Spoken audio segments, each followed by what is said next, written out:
Hey, welcome to Plant Yourself. I'm your host, Howard Jacobson. Two quick announcements before we get to today's show. If you're interested in becoming a health coach, I'm offering another run due to popular demand for people who can't make 8 p.m. on Wednesday nights, Eastern Time. So we're doing another run of the program, which will meet, the practicums will meet at 10 a.m. on Wednesdays, Eastern Time, U.S., which means if you're in Europe or Africa, that might be good for you. Also, if you're in the U.S. and evenings aren't good and you have free time in the mornings, either 7 a.m. Pacific time or 10 to 11:30 Eastern, then you can participate. If you want to find out more about becoming a wicked effective health coach, you can go to wellstartcoach.com. Second thing is, if you're not aware of it, Josh LaJaunie and I have a book that is free on Amazon Kindle. It's called Sick to Fit. And if you just go to Amazon and search for Sick to Fit, you'll be able to download it for free and read it on any Kindle-enabled device, even a phone, smartphone, tablet, computer, whatever. All right, let's get to today's episode. This is the Plant Yourself Podcast. I'm Howard Jacobson of plantyourself.com and wellstarthealth.com. This podcast is part of my mission to help you live a compassionate and clear-headed life. So a little while ago, I got a chance to talk to Carol J. Adams, whose name I had heard for many years and whose work, frankly, I had never gone near. I knew her as the author of The Sexual Politics of Meat, which was first published in 1990, which is the same year that I first discovered plant-based lifestyle and veganism, thanks to stumbling across Diet for a New America by John Robbins. But for a whole bunch of reasons, I have avoided this topic. It sounded very political. It sounded very theoretical. And I guess I felt a little bit threatened by it. But our mutual friend Lanny Muhlrath sent me an email asking if I would talk to Carol about her new book, Burger, which is a volume in a Bloomsbury series called Object Lessons, which takes a whole bunch of ordinary, everyday objects and experiences and looks into their history and into what they mean. So if you ever had a semiotics class in college and you ever study Roland Barthes and mythologies, anything like that, you'll be familiar with this sort of, it's basically literary criticism applied to stuff. Like the way you'd analyze Macbeth or a poem in high school, this time you would analyze a pair of high-heeled shoes or a blanket or a potato or a doctor or rust or luggage or a souvenir, things that we kind of take for granted in our world, but had an origin and have a meaning and can, if we follow the thread of them, can tell us things about our society that likewise we don't necessarily notice because it's the air we breathe and the water we swim in. So it turns out when you look at writing about hamburgers, especially in American culture, it basically follows the same pattern that whoever writes about the hamburger as a historian basically writes about it as kind of an apex of American culture. It's this symbol of ingenuity and newness and having everything we want. And all of a sudden, meat, which had been only accessible to the very wealthy, is now democratized. And so it's wonderful for a feminist-vegan like Carol J. Adams to approach it and say, well, let's look at the burger within a larger ecological, social, economic, and sexual context. What does the burger really represent? What does it say about our society? And what is the cost? What's the true cost of the burger on our health, on the environment, and on the relations between human beings in our society and around the world? And then shortly before Carol and I were to get on the phone, a friend of mine posted on Facebook a photo that he took of our local independent weekly newspaper in the Triangle, Indie Week. And it basically had a headline about Carol J. Adams. And it was something like, why Carol J. Adams is trying to weaponize your diet in the fight against Trump. And the article basically argued that if you wanted to be a good progressive left-wing activist and you were still eating meat, then your words and your actions were in opposition. And that being part of the resistance to right-wing racism, sexism, fascism, xenophobia, attacks on the environment included giving up meat. And my friend, who's not a vegan, who's a fitness guy, kind of posted a kind of an eye roll. And I have to admit, had I not been prepared to interview Carol J. Adams, I might have participated in that eye roll. Like, oh, come on, give me a break. Do we really have to go to this literal extreme? Can't we just all get along? Can't we let people eat their meat and still have them be good people? So that's kind of where I was approaching the conversation from. And also, I have to admit, I was pretty uncomfortable with what I might be revealing in the interview about my own biases, about my own blind spots, right? Because I like to be thought of as a good person. I like to signal my own virtue. And I was concerned that in this conversation, I was not fully prepared and that I might easily use language and express ideas that maybe weren't the most enlightened, just because I have not immersed myself in the feminist critique of our food culture. So I think you're going to hear some of my unease and trepidation, and you'll also hear Carol Adams' graceful, generous, compassionate response to those fears. Before we get into the conversation, two quick things. One, if you haven't yet heard this week's Rich Roll podcast featuring Josh Lajani on for the third time, definitely go bookmark that one and listen to it right after this. Josh talks about what he's been up to for the past 3 years since they last spoke on the podcast, and talked about his work with Well Start Health, which is, of course, the startup digital health platform with coaching that he and I and Sarai Stancic and Olivia Kelly and Anthony Disson and Kevin Davis and a bunch of others are moving forward into the world in the hopes of making this world a better place. And the second thing is next week, the Well Start Health Coach Training Program starts. So if you've been on the fence and you feel like you'd like to learn the skills and chops that will allow you to guide other people towards a plant-based lifestyle and towards better health, jump on that right now. Check it out and register for an enrollment interview at wellstartcoach.com. All right, that's it for the announcements, so let's get right to it. Without further ado, Carol J. Adams, welcome to the Plant Yourself podcast. Thank you for having me, Howard. I'm really honored to be part of the discussion about plant food.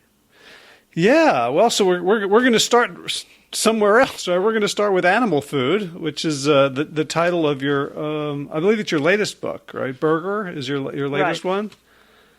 I have two books that actually came out this year, and Burger is one of them. I have one coming out in October called Protest Kitchen that's looking at plant food as well. Okay. But yes, Burger starts with animal food, that's for sure. Right. And Protest Kitchen you co-wrote, I'm blanking, was it Virginia? With Virginia Messina, a very esteemed vegan nutritionist. I've learned so much from her over the years. Oh my gosh, what a wealth of knowledge, and she's a joy to work with. Right, I'll bet. So it's funny. So I was preparing for our interview by reading Burger, which, according to the book blurb, is only 25,000 words. So it's a smaller book. And while I was doing that, I saw a post come across my Facebook feed by an acquaintance / friend of mine, a man who is not plant-based, he's a fitness guy. And he had posted a photo he'd snapped of Indie Week, which is our Chapel Hill, Triangle, North Carolina independent newspaper. You know where I'm going. Yes. Please go there. And the headline was wonderful. It was like I'm blanking on what it exactly was, but it was something like Carol Adams wants to weaponize your diet in the fight against Trump. You practically got it. That's right. And his take, which I think was a little bit flippant, was kind of, give me a break. Like, me eating eggs and dairy is going to make a difference. And as I was, I wrote back and said, I'm interviewing her, next week.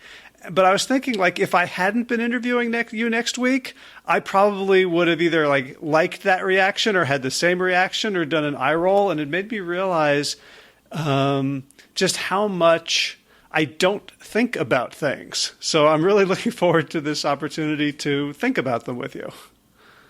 Well, thank you. I have to tell you that this the cover called it the anti-Trump diet, and then said vegan feminist Carol J. Adams wants to weaponize what you eat in the war against the evil empire. And there's someone who's posted it to Instagram who really disagreed with me, and I think it's had 12,000 likes and hundreds and hundreds of comments, basically saying, first they take away our rights, and now they're going to take away our meat. When is this going to stop? And what's funny about that is it just reminds me of the pre-social media time when I'd go on talk radio when my first book came out, The Sexual Politics of Meat. And there was the same eye roll and the same, oh my God, can't feminists leave anything alone? Really, we have to think about this. And Rush Limbaugh talked about my book one summer almost every day. It was sort of fascinating. So I'm used to the eye roll. I get it. I know people think that we've got a public life and a private life, and they're separate lives, and let's leave the private alone. And I don't see it that way. I see what we're eating as statements about what we believe and what we've been taught, and also about gender and race and even being American. It's all tied up. And Burger, for instance, is a book that helps to introduce and explain that in its short way, its framework. As one reviewer called it, it's a small book with a big punch.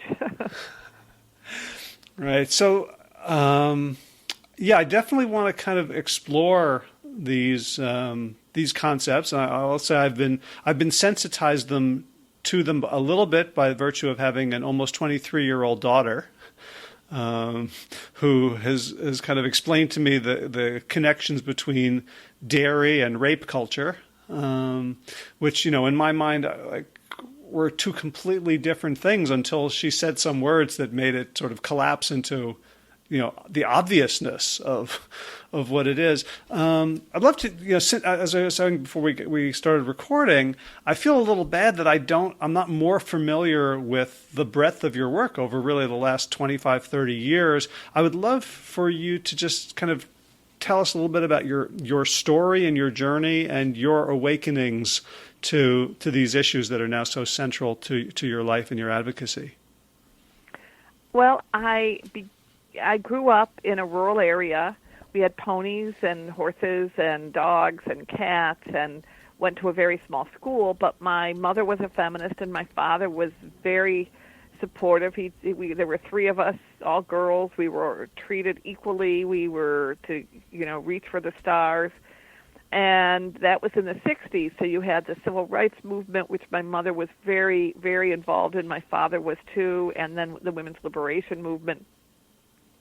So by the time I went to college, I was already thinking a lot of thoughts that, would be considered progressive, liberal, and became part of the women's liberation movement there.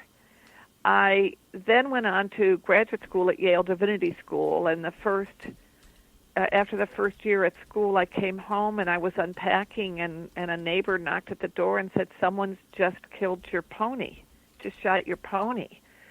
And I went running up through the pasture to where the horse and the pony were, and there he was. He was dead.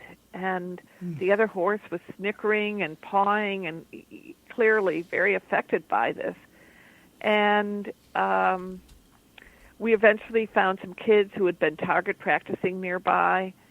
But that night when I went to eat a hamburger, I remember taking a bite and stopping and thinking, what am I doing? Jimmy the pony is lying dead. We're going to bury him tomorrow with a backhoe in the pasture. I would not eat Jimmy. Why am I eating a cow? Is it only animals that I know who are protected from my meat eating? And isn't that being a hypocrite? So I feel that the kind of feminist inquiry that I'd already started, the the awareness that the person lives the political, and that what we do personally tracks social and cultural commitments. All of that awareness just sort of intersected at the moment, and I put that hamburger down and knew I had to become a vegetarian. A few weeks after I became a vegetarian, I was walking down the streets. I was now at Harvard Divinity School and part of a community there. I was walking towards Harvard Square and thinking about everything I was reading, feminist novels in which the hero, the woman, evolves towards independence and breaks free from oppression and also becomes a vegetarian. There was more than one novel that involved that. Marge Piercy's Small Changes and Margaret Atwood's Edible Woman. And I was thinking about all the discussions about meat eating and masculinity, and I just sort of felt like I levitated and realized there was a connection between meat eating and the patriarchal world and between feminism and vegetarianism. And now I would say feminism and veganism. One of the things I do in the book that evolved from that took 16 years to write, is I look at famous feminists who were vegetarians in the past and made those connections. During World War I, there were feminists who were vegetarians and pacifists. In the 19th century, abolitionists and feminist suffragists were also vegetarian. So there was a tradition of making those connections. In the Sexual Politics of Meat, I also lay out this notion that men need meat, that meat is something connected to virility. But then in the next chapter, which is the chapter that I think really brings it all together in terms of violence, I identify how animals are absent reference. That's a concept from literary criticism, but what I did is I sort of wrenched it into the political, and I say that animals who are eaten for food or who produce food, whose reproductive systems are exploited to produce food, cows and chickens, they're absent reference because they disappear as being seen as individuals who desired a life, who had a biography, who did not want to die. Then they disappear conceptually because people say, I'm eating meat. They don't say, I'm eating a dead butchered cow. Or, sometimes people will get very carried away to do that once they're talking with a vegan. But generally people say, well, we're eating meat and don't tell me I'm eating a cow. And then they disappear and become metaphors, like women saying, I felt like a piece of meat. We see this happening over and over again because a victim of rape, a victim of sexual violence, of domestic violence, is treated as though she's not there, as though she doesn't matter. Because what is meat? It's innate. It has no will.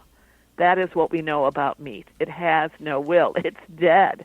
The animal is dead. She or he, they are gone. And so it makes sense for rape victims, sexual violence victims, to say they felt like pieces of meat, but it also shows us some interconnections between patriarchal attitudes, sexual violence, and the treatment of animals. Mm. So one of the things that I find difficult about this is that mostly I've written about health and about nutrition and about science, and there are things that I can lean on as sort of more or less objective facts. Like, okay, we have the China study, and here's the data. There's a table. As I was reading Berger, and I know I want to talk about the whole series in which Berger is one volume. It talks a little bit about like Roland Barthes. I took a course on mythologies in college, and I just didn't like. It just seems like there's so much deniability. Like, no, that's not really what it means. You're making it up. And, it occurs to me that that's also the language of, this week's news with the Kavanaugh hearings. And there's woman who comes forward, and now more women are coming forward. And the whole discussion is about, is this made up or not? And as someone who likes to write about science and objective facts, it's it's hard for me to nail things down. Do you know what I'm trying to get at? I know what you're trying to get at, but I don't agree. Good. I don't think I agree either, but I'm kind of laying out where I feel like my edges and my limitations are in having this discussion. Well, let's step back and just say, for instance, Ramirez, the new person who's reported sexual assault by Judge Kavanaugh, in the New Yorker article by Jane Mayer and Ronan Farrow, they actually have the quote that someone felt like a piece of meat. A woman felt, no wonder women feel like pieces of meat. I read that last night just as I landed from Raleigh and thought, here it is again, 30 years after the sexual politics of meat, we have the same tropes, the same metaphors.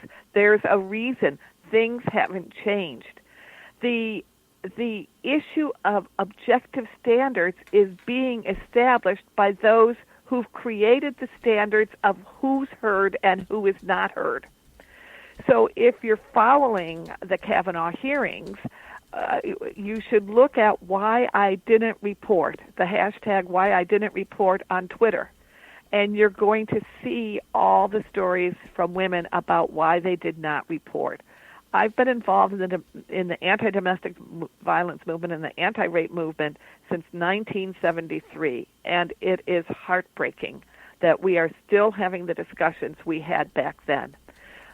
Back in the 1970s, marital rape wasn't illegal. Nothing said a husband could not rape his wife. It wasn't illegal. Sexual harassment was not defined legally till the 1980s.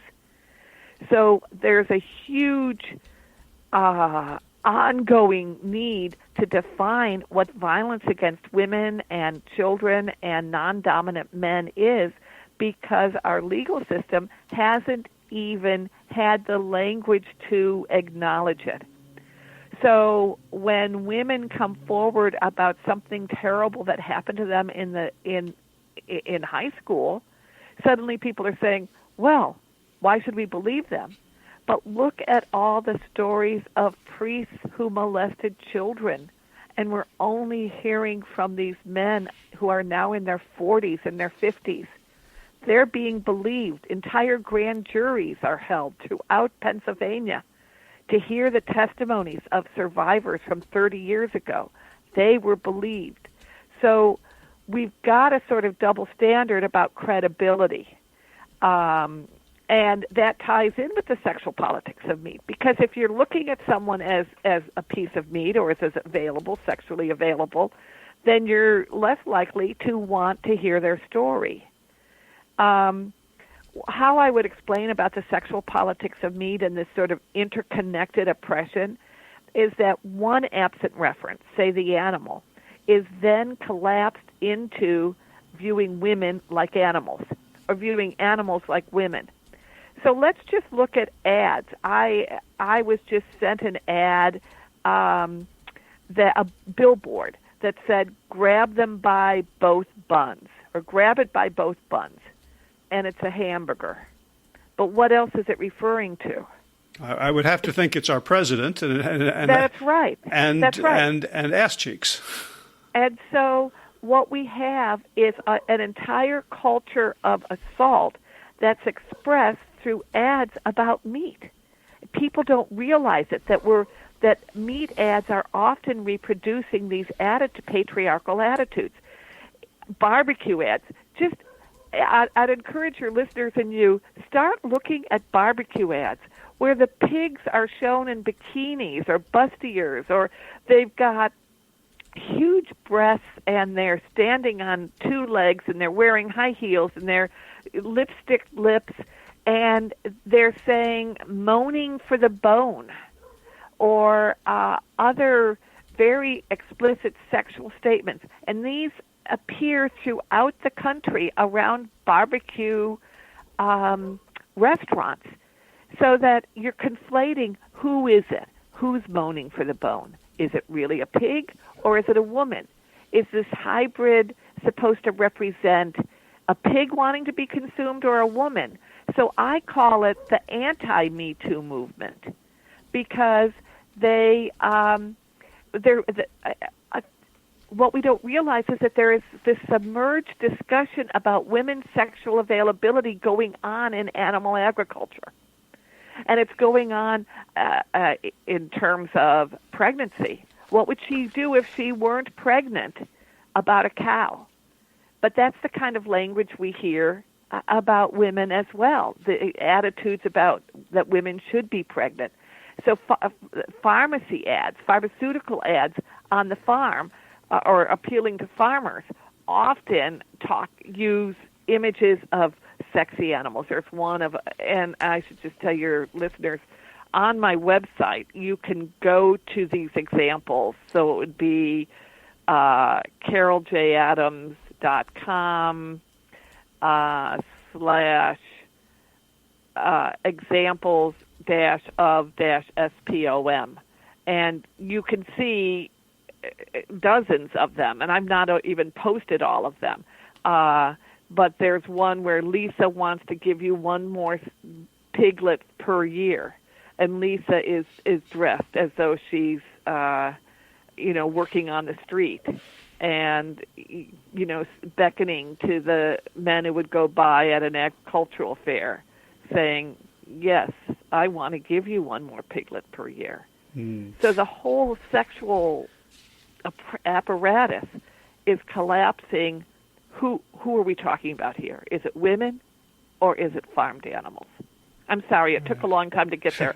But so if you want statistics, let's look, why is there even one ad that does this? I've got hundreds of ads. Why in a culture where women are supposed to be equal would there be even one ad in which a burger is shown with very sexy legs saying, eat me? Mm-hmm. Well, it's clear that that meat is associated in our culture with masculinity, but you're going, I think, beyond that because there's also cigarette ads that are highly sexualized and probably cookie ads. Like if we live in a patriarchal colonized rape culture, then everything will be infused with that kind of subtext. But you're also arguing that the meat itself and the meat industry itself is feeding back to right. It's not just using. It's not like those old airplane ads. Fly me. At the basis of meat production is the exploitation of the female animal.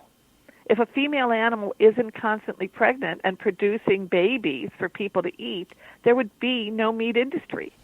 The meat industry needs female sexual availability or it collapses. So, of course, it's going to talk in that way. But the other thing is that the complete hostility, or what I would say hate speech of it, is that the being who's represented is consumable. They're dead and available. They have no will. There's no volition. What's a car? A car wasn't once alive and is now dead. In terms of car ads or plane ads. Other things that get sexualized don't come back to this sort of absent reference status of having been exploited alive and then able to be killed. Mm-hmm. And that's the dangerous intersection. On the other side of it is this equation of meat eating with masculinity. And not just the ads from Burger King or Carl's that really helped to focus, especially burgers, as who are you eating? Are you eating a burger or are you eating a woman? And then created really hostile ads in which women are shown stuffing their mouths with burgers. All of these ads clearly for a male audience. But the idea that if men aren't eating meat, they're not virile, that they're pansies or sissies or gay. This attitude has been around for decades, and it's still there. So it's showing that you've got sort of two sides of the coin. reinforcing that men should look at women this way, that men need to be eating meat, that men need to, re-up their man card at every meal, which is fascinating in itself. My library card is only renewed every 10 to 20 years. But you go a day and eat tofu, and suddenly your man card's expired. How fragile is masculinity if that's the case? Right. So, which brings me to another question, which is, I just saw a preview of the movie The Game Changers, which addresses the connection between supposed masculinity and meat eating. There's a lot of vegan athletes coming out talking about performance. Like, are we in danger in the vegan and plant-based communities of perpetuating the patriarchy, but just sort of disconnecting it from animals, but still saying like these are values that all men should aspire to? Like, I don't know if you have a critique of like should we be talking more about sexual and gender equality, or can we just focus? Can we? I don't even know what I'm asking. I feel like I'm like the high school student auditing the graduate level philosophy class, and I'm trying to ask good questions. But you've got great instinct, really. I'd like to just mention that there is another movie documentary on veganism and athletics. It's called From the Ground Up. And I would hope people, you can learn about it at fromthegroundupfilm.com. And they interviewed me for that film, and I got to know the filmmaker and really was working very hard to make sure the patriarchal context in which male athletes who are vegan have to define themselves is clear. The vegan movement has a very frightening potential to reinforce gender dynamics in a way that's dangerous. Oh no, don't worry, you're not going to lose your masculinity if you're eating vegan. Well, why don't we challenge what masculinity is defined as? In Western culture, masculinity and maleness were connected with virility and meat eating, and also being over and being violent and hunting and being a soldier. All of that is wrapped into that identity. So why don't we unravel that identity? We don't want to really just keep that identity and just say, oh yeah, everything's fine, just get those plant burgers. No, everything's not fine. And what happened earlier this year with the animal rights Me Too movement, AR Me Too, which showed that there were men in the movement like Paul Shapiro and Wayne Pacelli who really looked at women as pieces of meat. So lots of good it did that they were vegans because they still had a patriarchal attitude. So this is why The Sexual Politics of Meat is subtitled A Feminist-Vegetarian Critical Theory. A feminist-vegan critical theory. It could be called, too, I haven't updated it because in 1990, veganism just wasn't a term that people got. Yeah. It was a little while ago. I don't know if that helps that question. I think so. Because I'm so aware of the fact that my mind has been colonized, that I have been conditioned to be sexist and racist and all the other ists, and only through like hard work and awareness and humility am I ever going to kind of break free of any of that. But I'm clearly not aware of of the boundaries of it, and so to have a conversation and to read your books and to kind of explore all, like there was a bunch of things in Burger that I found myself just getting pissed off by, and maybe a few years ago I would have put it down and dismissed it. And now I'm starting to see that that's like a diagnostic for where I need to do some work. Well, that's very, very generous and insightful. what I would say, we talked about whether this is a graduate level or how do you think about this, theoretically. What I would say is that the problem in our culture is that political inequality has disappeared as a political insight. It became privilege. This is a privilege we had, and the privilege came with pleasure. Whether it was the pleasure to look at and objectify women, or the pleasure of, for many people, of eating meat, or I can't give up my ice cream. I can't give up my hamburger. That's all pleasure. Our culture benefits from not having a political perspective, because then the status quo is protected. But whenever we have these pleasures that suddenly we feel threatened about, whatever that is, it could be the pleasure and the security that comes from being white. We don't have racial tension in the way we're protected. Our white privilege protects us from a certain ongoing racial tension about what's going to happen to me as a person of color in this culture. We're pillowed and protected from that. But whatever that pleasure that comes from that, the assumptions about, don't take away my ice cream, or, as I said on this Instagram thing, now they're taking away my right, your right to eat a dead animal.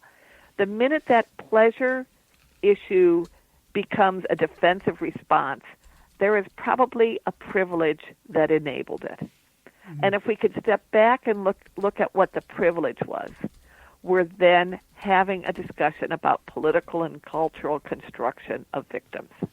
Who can be a victim and who can't? Right.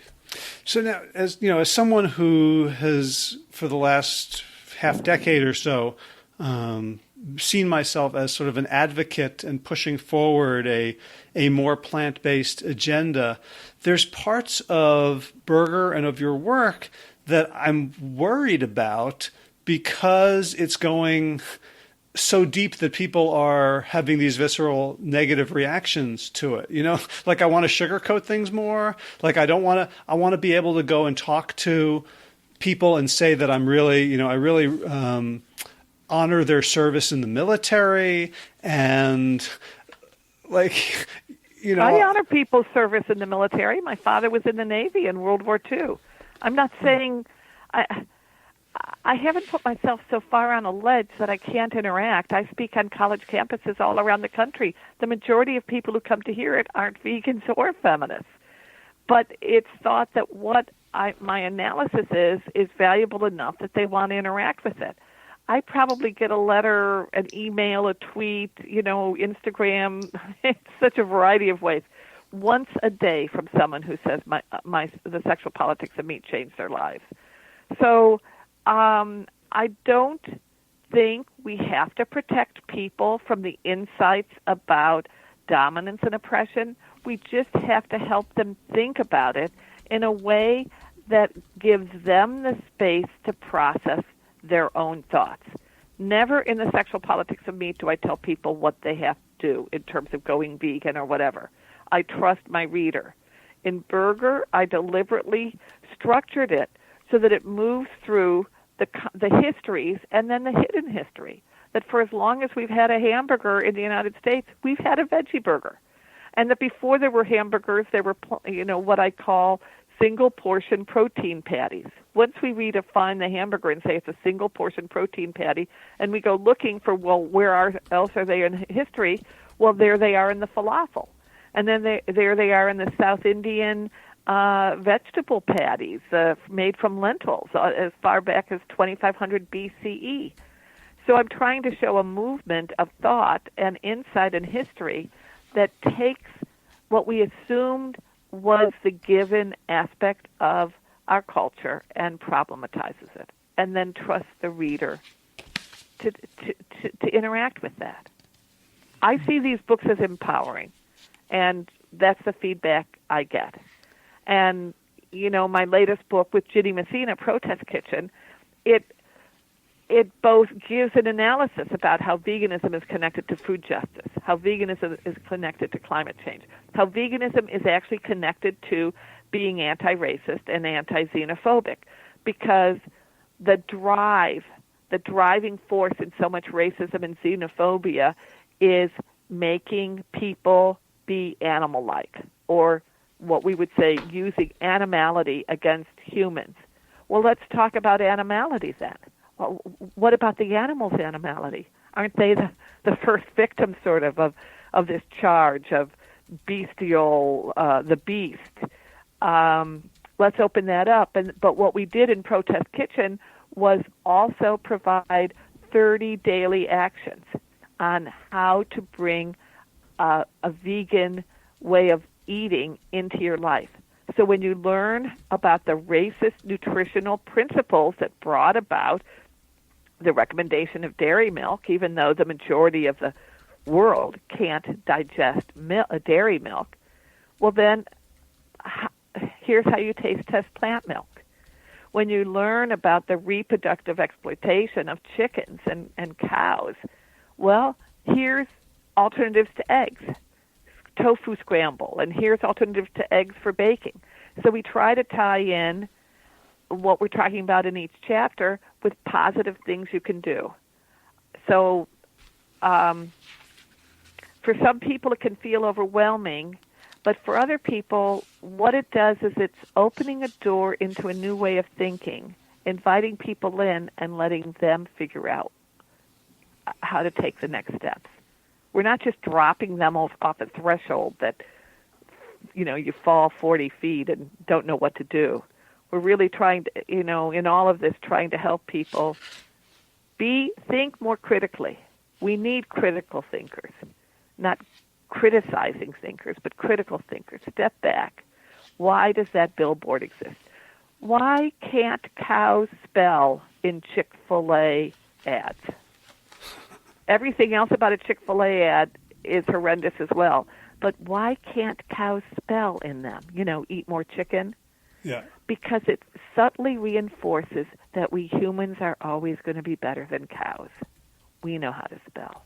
We can laugh at those cows. They're telling us not to eat those chickens, but those cows can't even spell. Isn't that funny? Mm. So there's this subtle reinforcement of human superiority. And what my work, if we had to give it a soundbite, an elevator speech, all I'm saying is that human superiority maps onto and is strengthened by and strengthens misogyny and racism in ways that we need to understand so that we can stop all of those oppressions that are interacting. Right. So I want to call back to you mentioned two divinity schools. So Yale and Harvard. I'm not sure if they're if they're denominational. They're ecumenical. But when I think about your phrase human superiority to the animals, I hear that in liturgy, right? Isn't that kind of one of the fundamental underpinnings of like the monotheist tradition? Well, yes, it is, but that's because human superiority has helped to interpret the scriptures. So, you could go back and look and say, look at Genesis 1. What is Genesis 1? This is where supposedly God says you can have dominion over all the animals. But first what's happened is that there's this beautiful poetic equality in how beings are created and the environments in which they are cohabiting. And the word dominion in the Hebrew scriptures doesn't mean put into a cage, keep alive for 2 years, deprive of water while you transport them, and then kill them. That's not what dominion means. Dominion often is like the sun in the sky. The sun has dominion over the sky, or the king has dominion over his subjects. Now, there's a hierarchy, but kings aren't killing all their subjects. Mm-hmm. So there's a huge misuse of the biblical tradition, and there's a new book. It's a 2-volume book called Animal Theology from Bloomsbury. The second volume comes out this fall that powerfully explores all this. I do have essays on religion in two of my works, the Carol J. Adams Reader and Neither Man Nor Beast, but it's not a definitive sort of theological analysis the way these books, Animal Theology, do. So yes, but it's not just religious underpinnings or overview. Many people defend their maltreatment of animals by claiming they have God's permission, which I think so libels God that I don't know how anybody can look me in the face and say, oh yeah, God allows this, because why would we ever want to believe that God wants more violence in the world? But, we could, I end up with some of these debates, but I would say do the least harm possible. And that if we start with doing the least harm possible, we ask about what privilege we have that causes harm. Okay, gotcha. And then we're honest about it. Okay, so let's get into some of the details of Burger, if we might. Okay. So, I was really struck by all the connections. How the burger is like the central hub of the wheel of the entire American experience, from economics to environment to social structure, class structure, family relationships. From things like the demise of the buffalo, barbed wire, unskilled labor, like it's all in there. How did you go about beginning to tell the story of the burger? I loved the idea of this series, which is called Object Lessons. And what they're doing is they're giving the author, if they accept your proposal, the opportunity to just sort of take a 360-degree look at an object, whether it's a shipping container or a golf ball or a bookshelf or a driver's license. So once I was doing that with Burger, the first thing that was so clear to me at looking at the hamburger history books is that all these hamburger-eating hamburger historians just saw this as the greatest thing that had happened. It was an example of American prosperity and American ingenuity and American technology. And so, that would be a teleological, that the hamburger was the obvious fulfillment of everything about being an American. And I thought, gee, they can be this positive, and yet they never talk about the land or the cow or the environmental consequences. A lot has to disappear for the hamburger to be a success story. Yes, it's the quintessential American diet, but even the word American, we use it in the United States when the Americas stretch from South America to the tip of North America. So we're already sort of twisting history.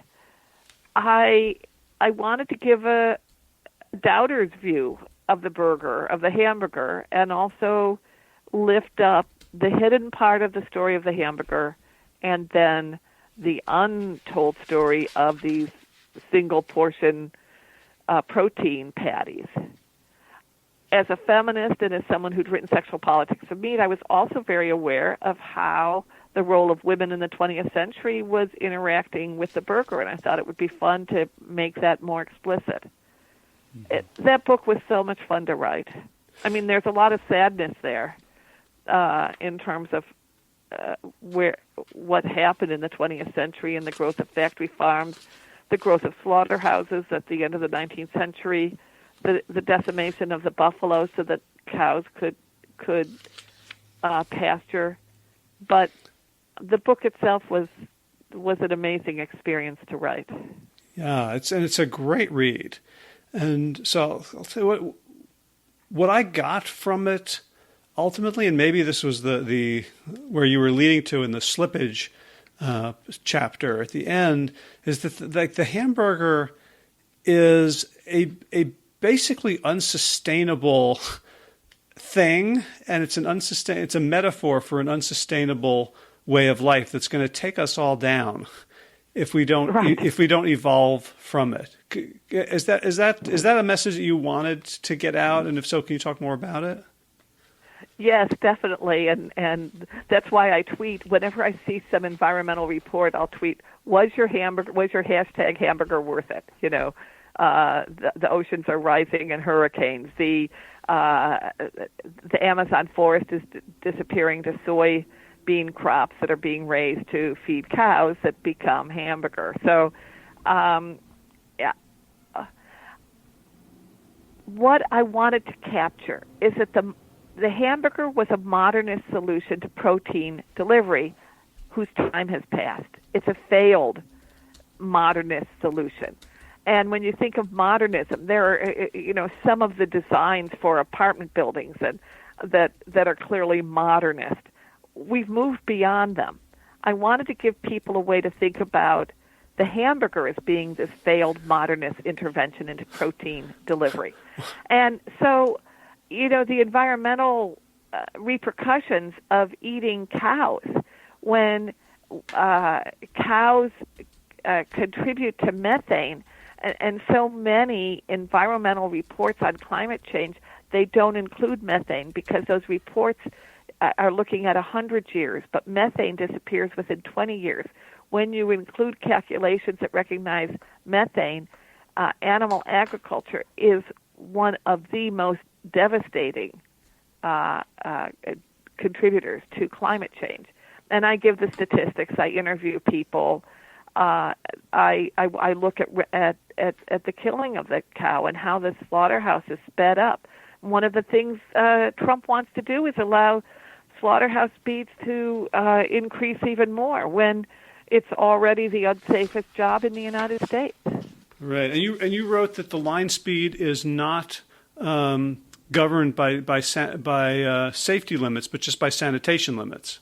Right, and then for Protest Kitchen, when Ginny and I were researching these issues for food justice, the chapter on food justice, because this is what that's about, I learned all about the people who come in and clean up the slaughterhouses, how vulnerable they are.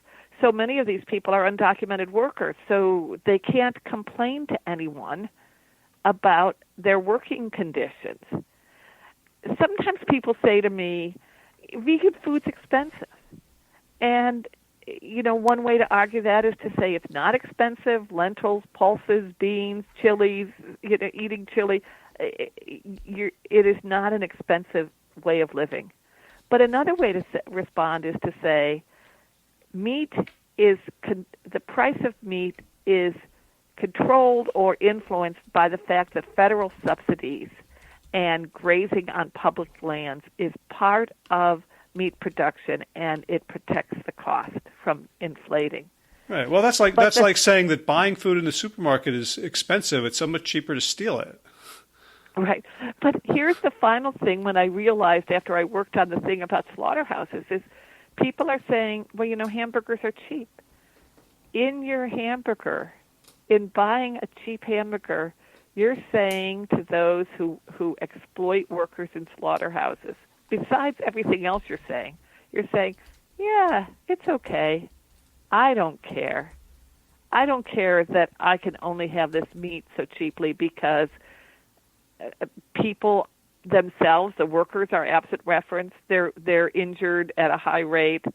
Cows suffer.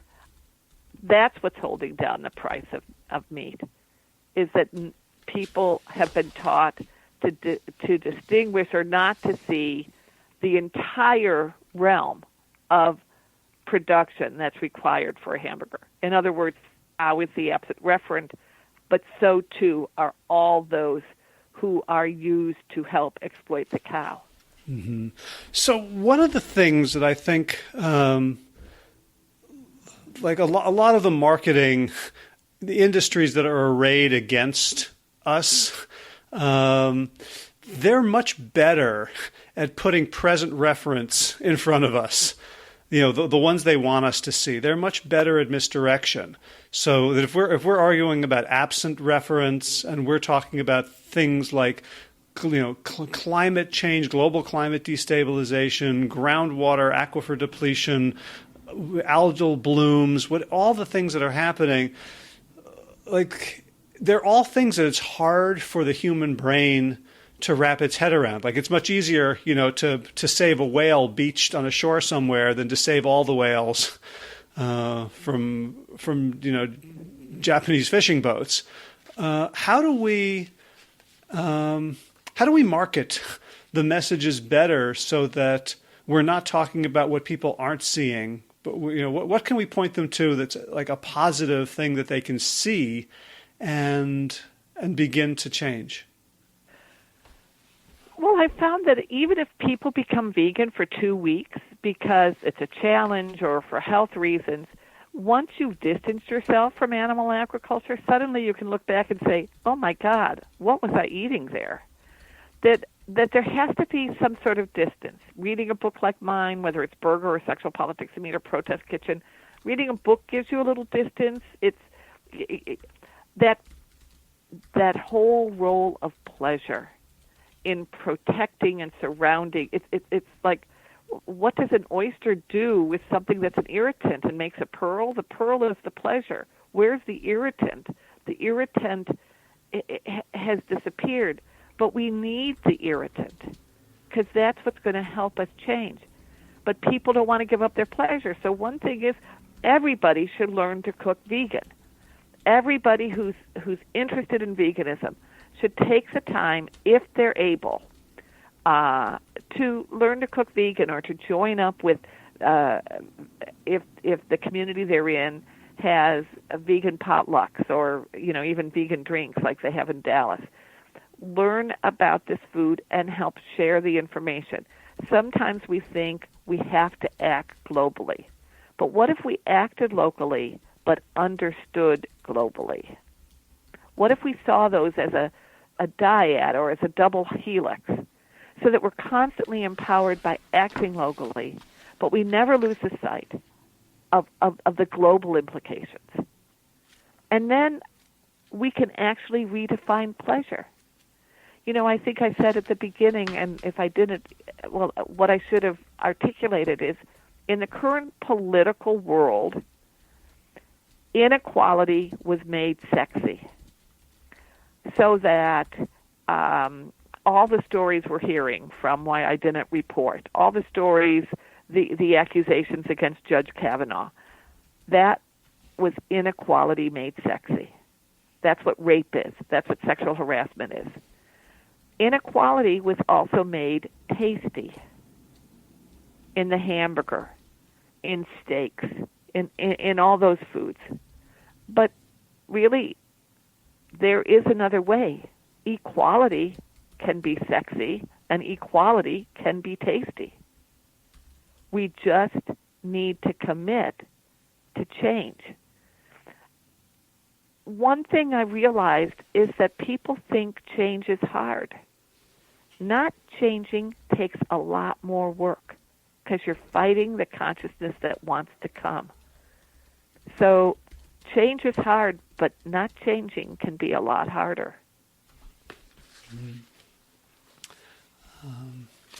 So I'm curious about where, because you have a section of the book is about veggie burgers and the moonshot burgers, whether they're from plant or from cultured animal cells, and you have a graphic that has a comparison of like steak and I think it was the Beyond Burger. Right, that was from the And here it is, the weigh-in on page 119. Right. And I look at that and as a guy who comes from the health world, I go, oh God, I don't want people eating Beyond Burgers, right? For their own, like 5 grams of saturated fat, 22 grams of fat, 290 calories. And I know there is a vigorous sort of debate and factionalism in the plant-based / vegan community, and in those two terms are sometimes West Bank, Judea, and Samaria sort of negating each other. How do you navigate like for someone who says like we need to make vegan food delicious, so we should have like fried vegan mac and cheese and vegan steak burgers and all this stuff, versus someone else, the camp where I come from, which is we got to get people healthy. Well, I don't think that they're oppositional. First of all, these moonshot burgers, the Impossible Burger, the Beyond Burger, they're not being made for those of us who are already vegan, who already get it. They're being made for people who say, I can't give up my hamburger. But there's an intuition by people like Ethan Brown of Beyond Meat and Pat Brown of Impossible Foods. There's an intuition that if people can have their burger and eat it too, that stop eating dead animals, that stop hurting the environment. So, Pat Brown, I met both of them because I toured both of their places, and Pat Brown called the Impossible Burger, he compared it to like a gateway drug. This is the way in to get people to stop feeling like meat protein can be the only way that we're getting protein. But for those of us, and for many people, we know that a lentil burger is great, or a black bean burger, and that's why on page 100, I asked Elle Mintner, a wonderful graphic artist, to take a chart I'd made about things that could make a burger, a veggie burger, and create a graphic for it. So for instance, garbanzo beans or mushrooms or aduki beans, all of those, edamame, those can make burgers. I think some of the greatest vegan restaurants in the country right now are places like Plant in Asheville, North Carolina, and Veg in Philadelphia that are working with the plant. But I understand. I mean, you said, you yourself said, how do we reach people? I think the goal of Beyond Burger is to help people move. I mean, Ethan talks about the meat department of the future, where you go and you say, well, I'd like my protein from lentils today, or I'd like my protein from peas today. So it's a continuum. It's not an opposition. Mm-hmm. Gotcha. So I just wanted to say one other thing that I found really challenging about the book, and I think it challenged me in just the right way, and I almost missed it, is when you quoted Eric Schlosser's Fast Food Nation, and you put it in quotes, and then you added in parentheses sick, SIC, after the word it, when the it was referring to the animal being slaughtered.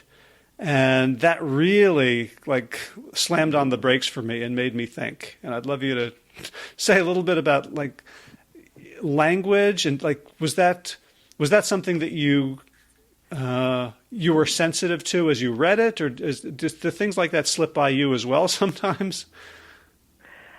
I'm sure they slip by all of us, but I've done that since my first book, since Sexual Politics of Meat.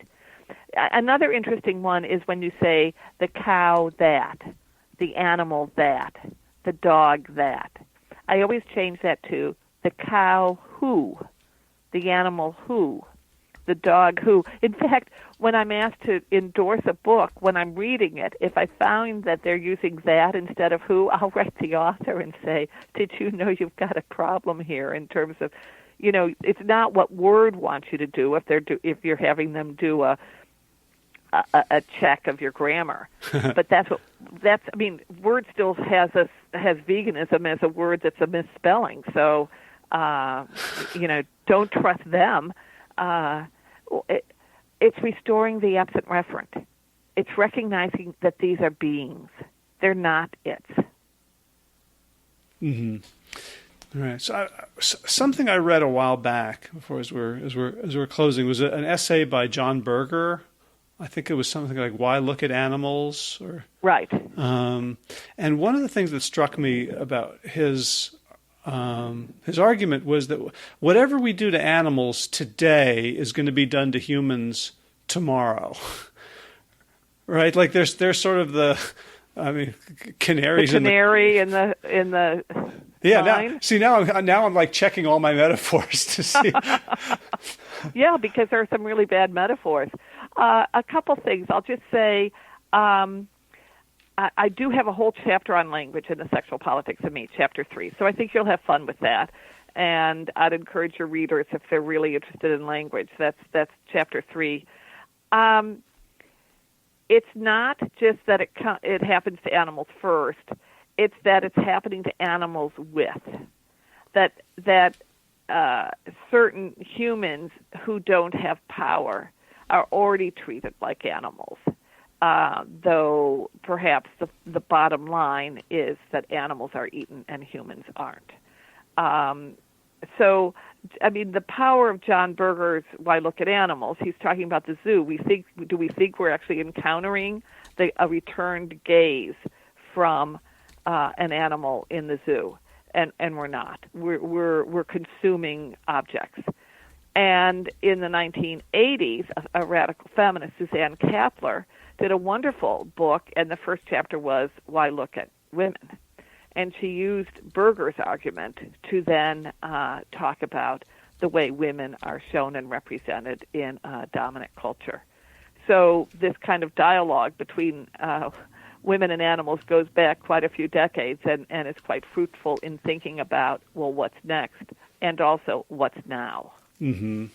So I guess my last question is, since you mentioned, the women writing about this, it's hard enough to talk to men about their hyper-masculinized, patriarchal, colonized consumption of animals and the rest of the things that men do that are deleterious in the world.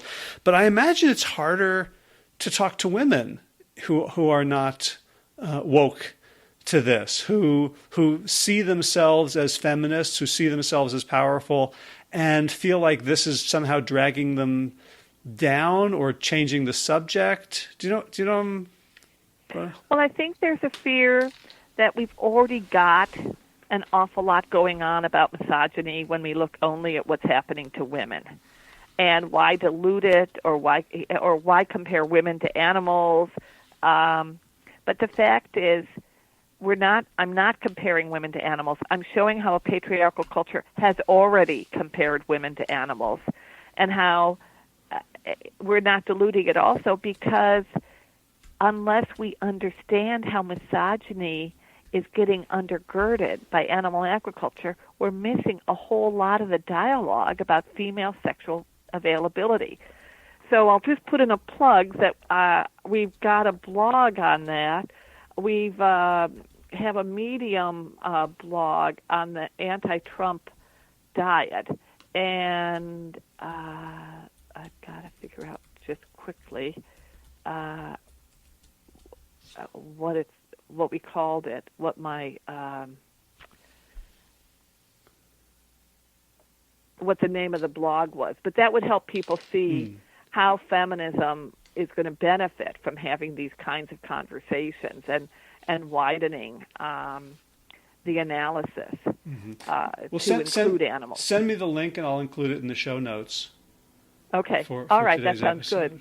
Good. Yeah, and the other thing that I really liked, and I read the article in Indie Week, but one of the things that I really, really liked about your approach is I'm as someone who sees myself as radical and progressive in areas where I'm awoke to be radical and progressive, there was something very disingenuous about hating on Trump and then looking back at other, at sort of liberal administrations, and like even, George W. Bush and Nixon and Eisenhower and Obama and the Clintons, as if they were okay in terms of, colonial attitudes and destruction of the planet. And I feel like your anti-Trump diet doesn't let our culture off the hook. To say, well, Trump is this terrible aberration, and if we just get rid of him, and we get the Supreme Court back, and if we just keep, our neoliberal agenda, everything will be fine. And I feel like you're not saying that. You're using this moment to point out like the deep changes that needs to happen. Does that sound right? Yes, it's very true. And that's why the book isn't called The Anti-Trump Diet.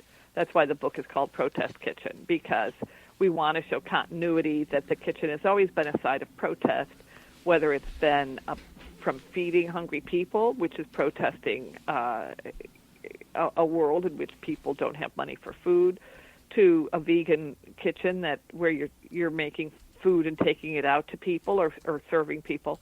The kitchen's always been a site of protest. Well, even the Quakers who boycotted sugar from the South before the Civil War because it was because of slavery. So we're trying to show how robust it is to see a kitchen that is a place of protest. And no, it will not be enough to get rid of Trump.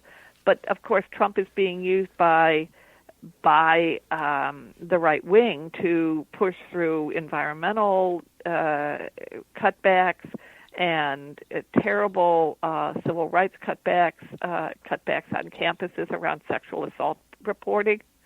So I definitely want to see Trump out, but I don't want to see Pence in.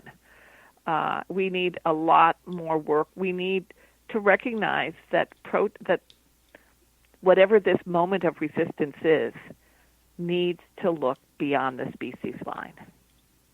We've got to look at the who's on the other side of that species line and understand how what we're doing to them is implicated in these concerns that are so important to us right now. There's not a disconnect in terms of relationship. There's just a disconnect in terms of comprehension.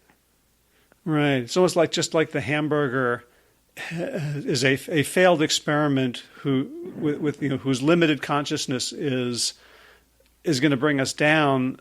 So too our separation from the rest of nature and from other beings. It's lasted a lot longer than the hamburger. Maybe it's lasted for right. 10,000 years, but we have to evolve past it. Right, and I mean, even think about everybody was upset because Trump wanted to remove the United States from the Paris Climate Accords. But people who are eating meat and dairy are removing themselves from those climate accords every day.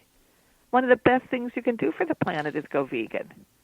And yet, so people can be railing against an administration that's not committed to climate change. Is their kitchen committed to climate change or not? So we're trying to show that there is a lot we can do that doesn't require it all to be done at the national level. A boycott. Look at plant milk. How much plant milk is out there? So much that the dairy producers are worried and want to take the word milk, even though we talk about plants, milkweed. Do they want to rename milkweed? We individual consumers are threatening cow milk producers because so many are doing it. It is de facto a boycott. I want to seize that kind of power and boycott the foods and the production methods and the use of animals so that we can move our society to doing less harm. Yeah, I'm remembering. I guess the word animal comes from anima, which is like the animus or the anima, like the other within us, right? The spirit that we need to get in touch with in order to be complete. I'll let that be your interpretation. Sounds like it needs some work. I'll stick with least harm possible. Sounds good. All right, so people can find you at caroljadams.com. Is there a link to the medium.com blog on there? So right. So people I'll put it there. But if they want to just Google it, consider how meat and milk uphold misogyny. Okay. And I'll send it to you. Great. But I think if they Google "consider how meat and milk uphold misogyny," they'll get right to it. Great. Okay, I'll include those words in the show notes as well. So, Carol, thank you so much for your decades-long advocacy and persistence and resistance, and for having the patience to decolonialize us one mind at a time, and to help us become aware. Well, Howard, thank you for all the great questions and for reading Berger and helping others ask the kind of questions that they might be afraid to ask. So I've really enjoyed this hour with you. Great. Well, be well, and I look forward to catching up with you again sometime. Thank you so much. Right. Thank you. Okay. Bye-bye. Bye-bye. All right. What'd you think? Were you convinced? Were there things that Carol said that you hadn't thought about before? Are there areas where you're still not sure?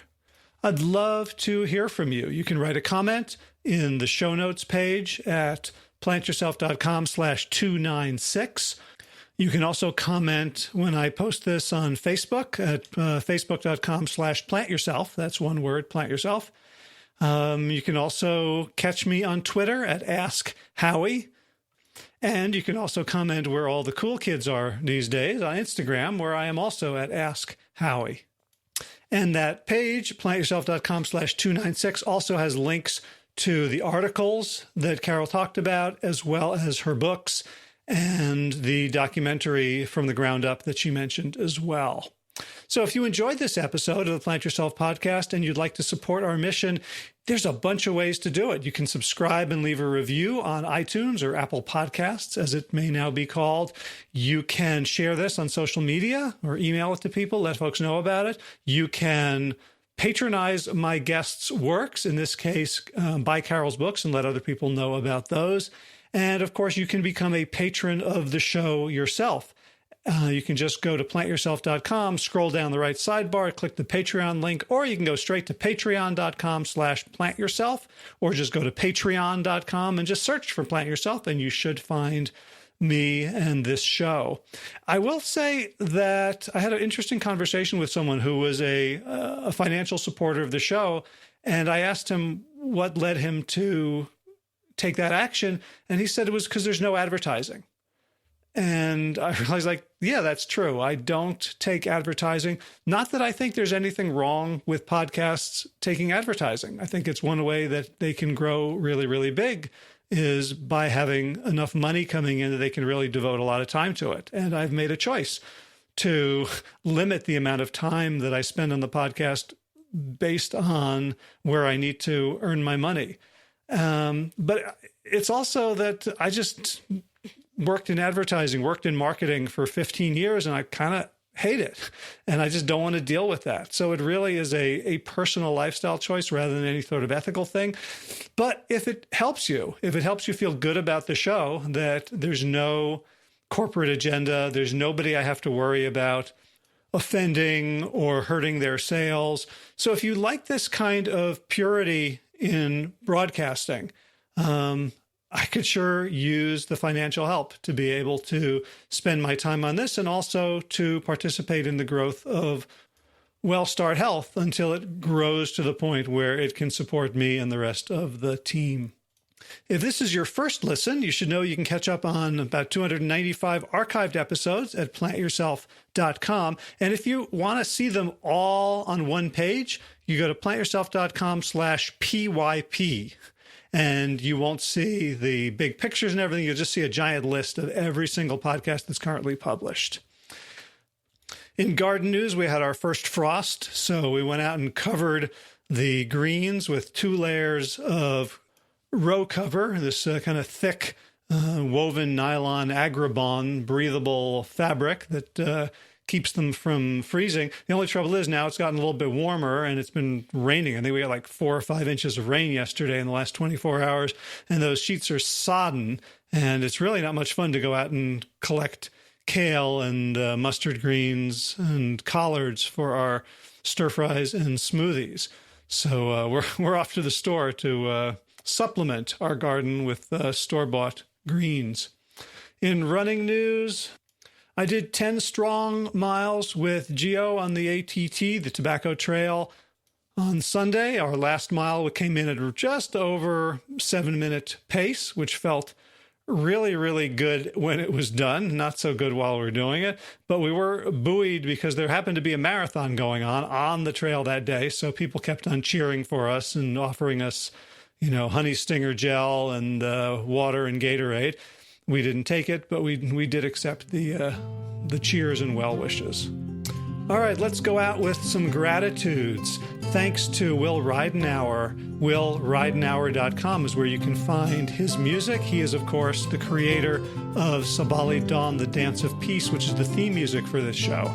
And, of course, thanks to all of you Plant Yourself podcast patrons, including Kim Harrison, Lynn McClellan, Anthony Edison, Brittany Porter, Dominic Maurer, Barbara Whitney, Tammy Black, Amy Good, Amanda Hatherley, Mary Jane Wheeler, Ellen Kennelly, Melissa Cobb, Rachel Behrens, Christine Nielsen, Tina Sharf, Tina Aaron, Jen Volkanovsky, David Bizek, The Mysterious Michelle Act, Elizabeth Thelman, Victoria Dolomanova, Leah Stoller, Alan Christensen, Colleen Peck, Michelle Andrews, Josina, Julianne Rollins, Stu Dolnick, Sarah Durkis, Ramses Circus, Kelly Cameron, Wayne Patterson, Leanne Peterson, Janet Selby, Claire Adams, Tom Franzek, Jeanette Benham, Gil Lacerte, David Donahue, Blair Seibert, Dorona Visov, Chiu and Carolyn Argentati, Jody Friesner, Ruth Ann Funderburg, Misha Rosen, Michael Warbeck, The Equally Mysterious Tracy Z, Alicia Lemus, Rebecca Hughes, Val Lindemann, Rise with Cinnamon, Nick Harper, Stephanie Allman, Martha Bergner, Rick Hall Ramsey, Susan Amon, Molly Levine, The Inscrutable Harry R., Susan Laverty, The Panda Vegan, Craig Kovic, Adam Sharf, Karen Burry, Heather Morgan, Ashley Corcoran, Kelly Machia, Deanne Norton, Bonnie Lynch, Plant Happy Oregon, Sabina Kurtzels, Nigel Davies, Marion Blum, Teresa Copel, Shell Ruthless, Julian Watkins, Brie O'Connell, Brian Sheridan, Shannon Hirschman, Kate Roseland, Ayat, Julie Lang, Home Hedegaard, Isa Susan Watt, Connie Hainline, Aaron Greer, Alicia Davis, Aviva Lael, Heather O'Connor, Carolyn Jensen, Sherry Olakoski, Plant Powered for Health, Scott Karen Smith, Scott Morani, Karen and Joe Crabtree, Tanya Lewis, Kirby Burton, Teresa Carell, Kevin McCauley, Elizabeth Rothschild, Kelly Baker Miracle, Ann Jesse, Cheryl Dwyer, Jenny Hazelton, Valerie Peltier, Peter W. Evans, Colleen Harrison, Justine Divot, Joshua Summermeyer, Dennis Bird, Darby Kelly, Lori Fanny, Linnea Lundquist, Valerie Hummel, Deb Casilla, Emily Iconelli, Levy Wallach, Rosamund McAtee, Dan Picorni, Stephen Leenan, Patty DiMartino, Mike and Donna Kartz, Deanne Bishop, Billberry Elf, Gunter Schmidt, and Marjorie Lewis for your generous support of this podcast. That's it for this week. As always, be well, my friends.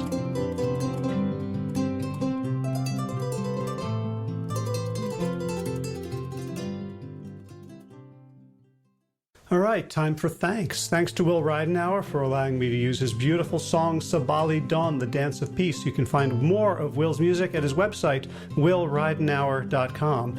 And of course, thanks to all of you Plant Yourself podcast patrons.